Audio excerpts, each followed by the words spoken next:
Hello there guys, and welcome to another one of my reviews. This time we're driving a 2017 530D xDrive Touring. The car was just launched, and unfortunately for my US viewers, it will not be making its way into the States. Now this is a decision from BMW. It may change over time, but for now they're not bringing it to the US because they are selling the 6 Series GT over there. And since these cars are both supposed to cater to families and offer a lot of space and comfort to those said families, BMW decided to keep the 6 Series GT offered in the US for the time being. However, over here in Europe, we are a bit luckier because we get to drive this thing. Now this, compared to the 6 Series GT, is a lighter version and a more dynamic version because its center of gravity is lower. Therefore, you can have your cake and eat it as well. Since I mentioned the weight, I should point out that this car isn't light. Even though BMW is using the Clar architecture to build it, which implies using a lot of aluminum and carbon fiber and lighter materials than usual, like magnesium for the dash console, this Touring xDrive model is basically the heaviest you can get because of the 3-liter diesel engine up front, and tips the scale at 1875 kilos or 1,875 kilograms. Now that's a lot. The thing is, the engine doesn't really show that it's a lot. It's a brilliant engine, the straight 6 diesel from BMW with 1 turbocharger for the 30D version is absolutely brilliant, and it has 265 horsepower and 620 Newton meters of torque. If those numbers sound familiar, that's because the same engine is used on the 730D that was launched before it. Since I mentioned the 7 Series, I should also point out, as you probably already know, that the 5 Series is basically a baby 7 Series. It looks the same, it has the same engines, and to some degree even the same underpinnings. And the two cars couldn't be more familiar. I know some people will say this is sacrilege because I'm actually mentioning this as a BMW fan, but the thing is, yes, they are almost exactly the same, but on a different scale. The thing is, to my eye, the 5 Series looks a lot better than the 7 Series. And the fact that it is using the same technology as the 7 Series and the same interior design and the same materials is a big pro for the 5 Series and a big no-no for the 7 Series. Of course, there are some differences inside. For example, if on the 7 Series I couldn't find one piece of plastic being used inside the cabin, except for maybe the underseat protection, on the 5 Series we have quite a bit more plastic, and I'm referring especially to the controls on the steering wheel and the controls on the center console, as well as all the HVAC controls. Of course, you have some touchscreen surfaces, but all the other buttons that you can actually press are made out of plastic, and it doesn't feel great to the touch. Now that wouldn't be a problem because it's a 5 Series after all, it's not a 7 Series. But the thing is, this car costs $93,000 and it's a 5 Series. And you get plastic like this inside and it just doesn't work. The leather is absolutely brilliant. It's Napa leather in oyster white, as you can see, and it feels absolutely amazing to the touch.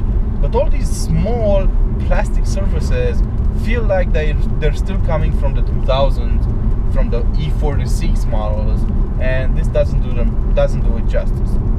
Now the high price tag of the car isn't necessarily due to this plastic, so it's kind of a subjective matter. The thing is, this car is a press car, and it is fitted with all the technology the 5 Series has to offer because it has to be showcased by the people reviewing it, such as myself.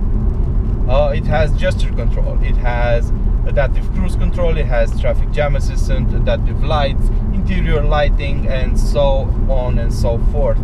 So the price tag did get quite high, but if you are careful with the options you choose and only pick those that you feel you cannot live without, you can actually get this car for a lot less.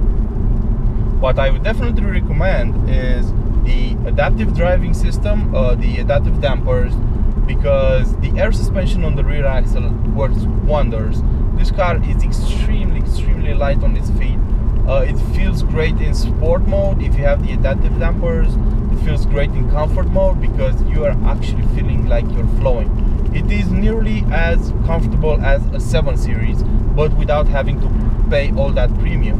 It has more space for luggage, it's a more practical car, and it works, it just works.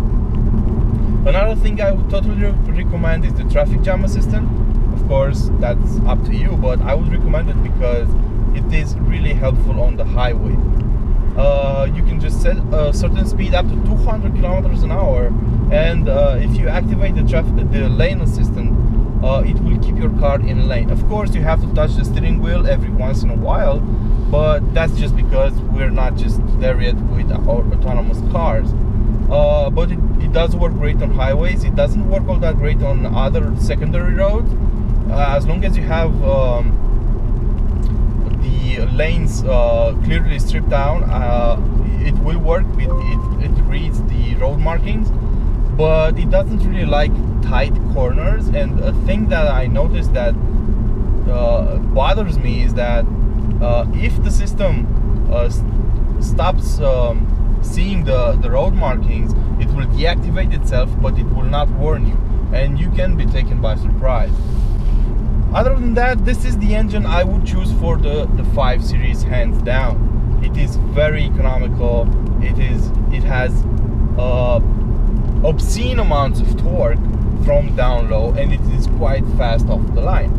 According to BMW, the sprint from 0 to 60 to 62 miles an hour takes just 5.6 seconds in all-wheel drive guys like the car I have here. And you're about to see just how fast that looks like.